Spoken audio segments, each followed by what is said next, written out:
এবারের সংগ্রাম আমার মুক্তির সংগ্রাম, এবারের সংগ্রাম স্বাধীনতার সংগ্রাম।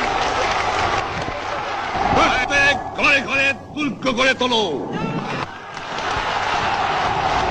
তোমাদের যা কিছু আছে তাই নিয়ে শত্রুর মোকাবেলা করতে হবে,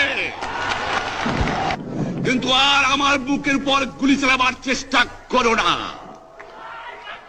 ভালো হবে না। 7 কোটি মানুষকে তাবা রাখতে পারবো না।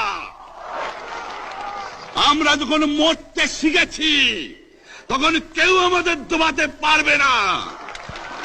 দ্বিতীয় কথা, প্রত্যেক গ্রামে, প্রত্যেক মহল্লায়, প্রত্যেক ইউনিয়নে, প্রত্যেক সাব ডিভিশনে আওয়ামী লীগের নেতৃত্বে সংগ্রাম পরিষদ গড়ে তোলো এবং তোমাদের যা কিছু আছে তাই নিয়ে প্রস্তুত থাকো।